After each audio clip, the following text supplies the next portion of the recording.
നമസ്കാരം. മലയാളി വാർത്ത ഇൻസൈഡിലേക്ക് സ്വാഗതം. ലോകത്താകമാനമുള്ള വിശ്വാസികളെ വേദനിപ്പിക്കുന്ന ഒരു വാർത്തയാണ് ഈ നിമിഷം പുറത്തു വന്നിരിക്കുന്നത്. റോമൻ കാത്തോലിക്ക സഭയുടെ ആദ്യത്തെ ലാറ്റിൻ അമേരിക്കൻ നേതാവായ ഫ്രാൻസിസ് മാർപ്പാപ്പ കാലം ചെയ്തു എന്നുള്ള വാർത്തയാണ് ലഭിക്കുന്നത്. 88 വയസ്സായിരുന്നു അദ്ദേഹത്തിന്. അങ്ങനെ ആ വലിയ ഇടയന് വിട നൽകുകയാണ് ലോകത്താകമാനമുള്ള വിശ്വാസികൾ. 1000 പൂർണ്ണചന്ദ്രന്മാരെ കണ്ട ആ ജീവിതം, ഏറെ ലാളിത്യം നിറഞ്ഞ ആ ജീവിതം, അത് ലോക ജനതയ്ക്ക് തന്നെ ഉദാഹരണമായി മാറിയിരുന്നു. വത്തിക്കാനിലെ അദ്ദേഹത്തിൻ്റെ വസതിയിൽ വെച്ച് പ്രാദേശിക സമയം പുലർച്ചെ 7:35 അന്ത്യം സംഭവിച്ചത്. ചരിത്രം തന്നെ തിരുത്തിക്കുറിച്ചുകൊണ്ടായിരുന്നു 2013 മാർച്ച് 13 അർജന്റീനയിലെ ബ്യൂണസ് ഐറിസിൽ നിന്നുള്ള കർദിനാൾ മാരിയോ ബെർഗോളിയ കാത്തോലിക്ക സഭയുടെ 266 മാർപ്പാപ്പയായി തിരഞ്ഞെടുക്കപ്പെട്ടത്. സഭയ്ക്കകത്തും പുറത്തുമൊക്കെ നവീകരണത്തിൻ്റെ വക്താവായി ഫ്രാൻസിസ് മാർപ്പാപ്പ അന്നു മുതൽ ഇന്ന് വരെ നിലകൊണ്ടു. ഭീകരതയും അഭയാർത്ഥി പ്രശ്നവും മുതൽ ആഗോളതാപനം വരെയുള്ള കാര്യങ്ങളിൽ അദ്ദേഹത്തിൻ്റെ നിലപാടുകൾ, അദ്ദേഹത്തിൻ്റെ വാക്ക്, അത് ലോകം ശ്രദ്ധയോടെ കാതോർത്തിരുന്നു, അതനുസരിച്ചിരുന്നു. ലോകരാഷ്ട്രീയത്തിൽ പോലും അദ്ദേഹം നിർണായകമായ ഇടപെടലുകൾ നടത്തി, പ്രധാനമായൊരു ശക്തിയായി മാറിയിരുന്നു.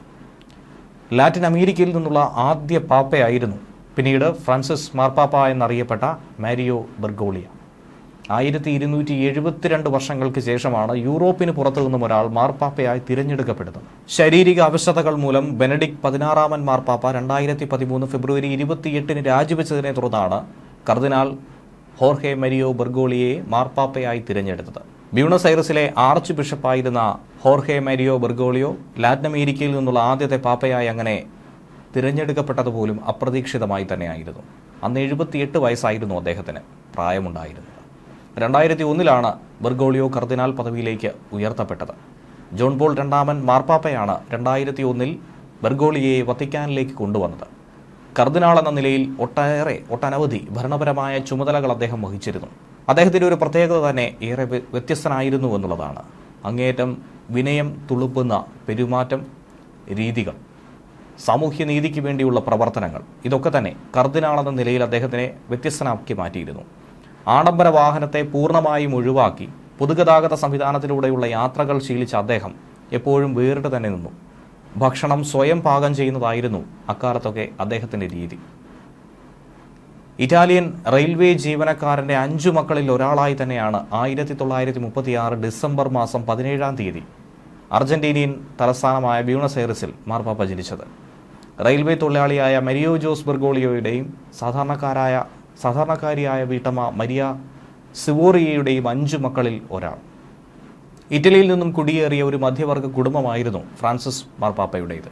സാധാരണ കുടുംബത്തിൽ ജനിച്ച് അവരുടെ പ്രശ്നങ്ങൾ കണ്ടറിഞ്ഞ് ഇടപഴകി മനസ്സിലാക്കി വളർന്നതുകൊണ്ട് തന്നെ താഴേക്കിടയിലുള്ളവർക്ക് അദ്ദേഹം പ്രത്യേകം പരിഗണന നൽകിയിരുന്നു.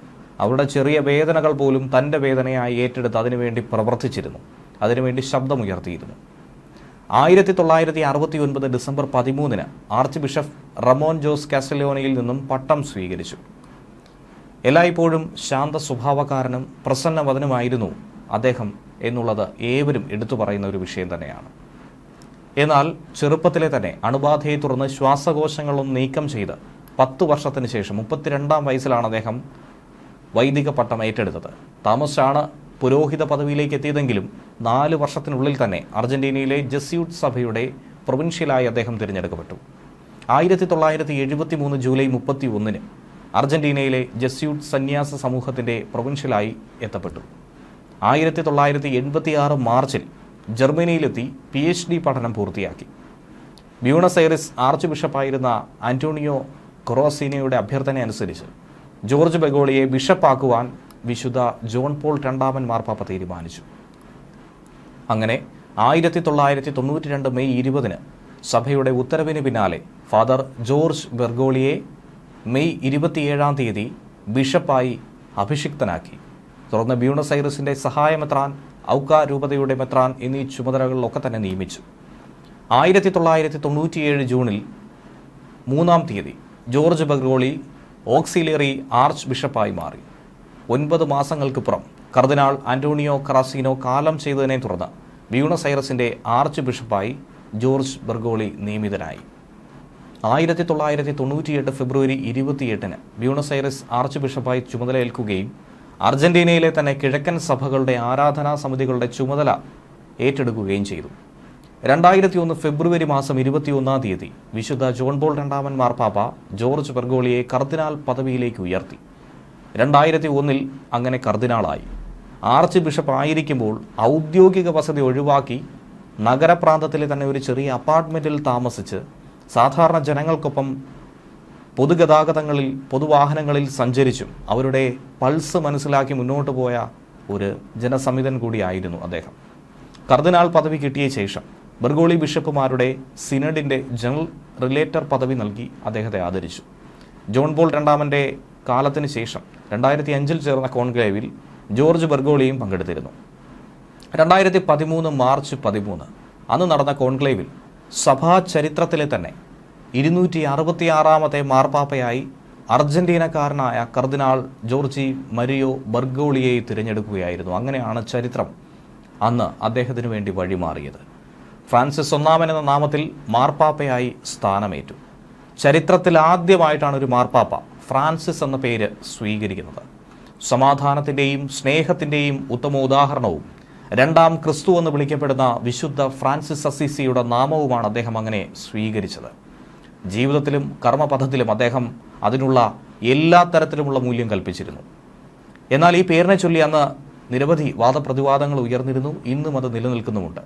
മറ്റു മതങ്ങളുമായുള്ള ബന്ധം മെച്ചപ്പെടുത്തുന്നതിനെക്കുറിച്ചും പോപ്പിന് വ്യക്തമായ ധാരണകളുണ്ടായിരുന്നു. ഒരിക്കലും മനുഷ്യനെ മറന്നുകൊണ്ട് ദൈവവുമായിട്ടുള്ള ബന്ധം സ്ഥാപിക്കാൻ സാധിക്കില്ല എന്നാണ് അദ്ദേഹം ലോകത്തോട് തന്നെ വിളിച്ചു പറഞ്ഞിട്ടുള്ളത്. അങ്ങനെ ലോകത്തിന് തന്നെ പുതിയൊരു മാതൃകയായി ഫ്രാൻസിസ് മാർപ്പാപ്പ മാറിയിരുന്നു. ഗർഭചിത്രം, സ്വർഗാനുരാഗം, സ്ത്രീ പൗരോഹിത്യം, വൈദിക ബ്രഹ്മചര്യം, കൃത്രിമ ജനന നിയന്ത്രണം മുതലായ പ്രധാനപ്പെട്ട പല വിഷയങ്ങളിലും സഭയുടെ പരിഷ്കരണവാദികളുടെ മറുചേരിയിലാണ് പോപ്പിന്റെ സ്ഥാനം ഉറപ്പിക്കപ്പെട്ടിട്ടുള്ളത്. സ്വവർഗരതിയെ കുറ്റകരമാക്കുന്ന നിയമങ്ങളെ അനീതി എന്നാണ് അദ്ദേഹം വിമർശിച്ചിട്ടുണ്ടായിരുന്നത്. ദൈവം തന്റെ എല്ലാ മക്കളെയും സ്നേഹിക്കുന്നുവെന്നും സ്വവർഗരതിക്കാരായവരെ സഭയിലേക്ക് സ്വാഗതം ചെയ്യാൻ കാത്തോലിക്ക ബിഷപ്പുമാരോട് ആഹ്വാനം ചെയ്യുകയും ചെയ്തു.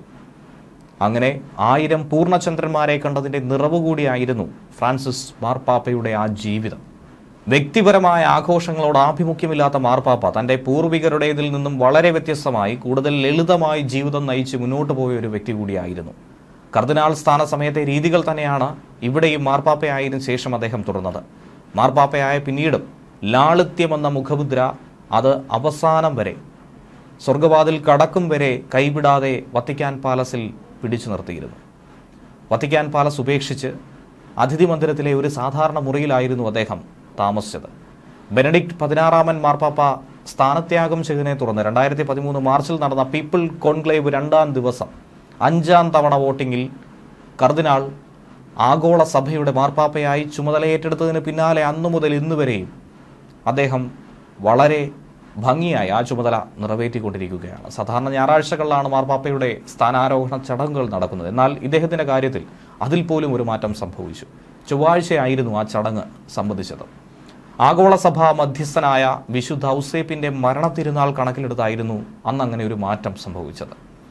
പുതിയ മാർപ്പാപ്പ വിശുദ്ധ ഫ്രാൻസിസ് അസീസിയോടുള്ള ബഹുമാനാർത്ഥം ഫ്രാൻസിസ് എന്ന പേര് അദ്ദേഹം ഏറ്റെടുക്കുകയായിരുന്നു. തന്റെ മാതൃഭാഷയായ സ്പാനിഷിന് പുറമെ ലത്തീൻ, ഇറ്റാലിയൻ, ജർമ്മൻ, ഇംഗ്ലീഷ് എന്നീ ഭാഷകളിലും പ്രാവീണ്യം നേടിയ ആളുകൂടിയാണ് ഫ്രാൻസിസ് മാർപ്പാപ്പ. ജീവിതത്തിൽ ആഡംബരങ്ങൾ ഒഴിവാക്കിയ അദ്ദേഹം മരണത്തിലും ഏറെ ലാളിത്യമാണ് ആഗ്രഹിച്ചിരുന്നത്. സൈപ്രസ്, ഓക്ക്, വാഗമരത്തടികൾ കൊണ്ട് നിർമ്മിച്ച 3 പെട്ടികൾക്കുള്ളിലായി മാർപ്പാപ്പമാരെ അടക്കം ചെയ്യുന്ന സാധാരണ രീതി, ആ ആചാരം, അതിനു പകരമായി വെറും തടിപ്പെട്ടി മാത്രം തനിക്ക് മതിയെന്ന് അദ്ദേഹം നേരത്തെ തന്നെ നിർദ്ദേശിച്ചിട്ടുണ്ടായിരുന്നു. ദീർഘമായ പൊതുദർശനമോ നീണ്ട അന്ത്യോപചാര ചടങ്ങുകളോ ഒന്നും തന്നെ തനിക്ക് വേണ്ടെന്നും അദ്ദേഹം എടുത്തു പറഞ്ഞിരുന്നു. മുൻ മാർപ്പാപ്പമാരെ അടക്കം ചെയ്യുന്ന സെന്റ് പീറ്റേഴ്സ് ബസിലിക്കയ്ക്ക് പകരം റോമിലെ സെന്റ് മേരി മേജർ പള്ളിയിൽ അടക്കിയാൽ മതിയെന്നും അദ്ദേഹം പ്രത്യേകം നിർദ്ദേശം മുന്നോട്ട് വച്ചിരുന്നു. എന്തായിരുന്നാലും അദ്ദേഹത്തെക്കുറിച്ച് പറയുകയാണെങ്കിൽ 100 വാക്കാണ് ഏവർക്കുമുള്ളത്. എന്നാൽ ഏറെ ശ്രദ്ധേയമായൊരു വിഷയം, ഈസ്റ്റർ ദിനത്തിൽ കഴിഞ്ഞ ദിവസം വത്തിക്കാനിലെത്തി JD വാൻസ് പോപ്പ് ഫ്രാൻസിസുമായി ഒരു കൂടിക്കാഴ്ച നടത്തിയിരുന്നു. അമേരിക്കൻ വൈസ് പ്രസിഡന്റ് പോപ്പുമായി ഒരു കൂടിക്കാഴ്ച നടത്തിയത് വലിയ വാർത്തയായി മാറുകയും ചെയ്തു. എന്നാൽ വാൻസുമായി കൂടുതൽ സംസാരിക്കാൻ മുതിരാതെ വത്തിക്കാൻ സ്റ്റേറ്റ് സെക്രട്ടറി കർദിനാൾ പീറ്ററോ പരോലിനെയും വിദേശകാര്യമന്ത്രി ആർച്ച് ബിഷപ്പ് പീറ്റർ ഗഗലാറിനെയും കാണാൻ നിർദ്ദേശിക്കുകയായിരുന്നു. മാർപ്പാപ്പ അങ്ങനെ ഒരു നിർദ്ദേശം നൽകിയത് എന്തുകൊണ്ടായിരുന്നു എന്നുള്ള ചോദ്യം ഇന്ന് പലരും ഈ നിമിഷം ഉന്നയിക്കുന്നുണ്ട്. അമേരിക്കൻ വൈസ് പ്രസിഡന്റും മാർപ്പാപ്പയുമായിട്ടുള്ള കൂടിക്കാഴ്ച ഹ്രസ്വമായിരുന്നുവെന്നും ഏതാനും മിനിറ്റുകൾ മാത്രമേ അത് നീണ്ടു നിന്നുള്ളൂ എന്ന് കൂടിയാണ് വത്തിക്കാൻ പറയുന്നത്. കുടിയേറ്റത്തെക്കുറിച്ചായിരുന്നു പ്രധാനമായും ഇരുവരും സംസാരിച്ചത്. കുടിയേറ്റക്കാരെ കൂട്ടത്തോടെ നാടുകടത്തുന്ന ട്രംപിന്റെ തീരുമാനത്തെ നിശിതമായി തന്നെയാണ് മാർപ്പാപ്പ വിമർശിച്ചത്. കുടിയേറ്റക്കാർക്ക് പിന്തുണ കൊടുക്കുക എന്നുള്ള ഒരു നിലപാട് പോപ്പെന്ന നിലയിൽ തന്റെ പ്രഥമ കർത്തവ്യമെന്നാണ് മാർപ്പാപ്പ പറയുന്നത്. കത്തോലിക്ക മതവിശ്വാസി കൂടിയായിട്ടുള്ള വാൻസിന് മാർപ്പാപ്പ 3 വലിയ ചോക്ലേറ്റ് ഈസ്റ്റർ എഗ്ഗുകളാണ് സമ്മാനിച്ചത്. സന്ദർശന സമയത്ത് കൂടെയില്ലായിരുന്ന വാൻസിന്റെ 3 മക്കൾക്ക് വേണ്ടിയായിരുന്നു അത് നൽകിയത്. സന്ദർശനാനുമതി നൽകിയതിന് പോപ്പിനോട് അങ്ങേയറ്റം നന്ദിയും വാൻസ് പ്രകടിപ്പിച്ചിട്ടുണ്ട്.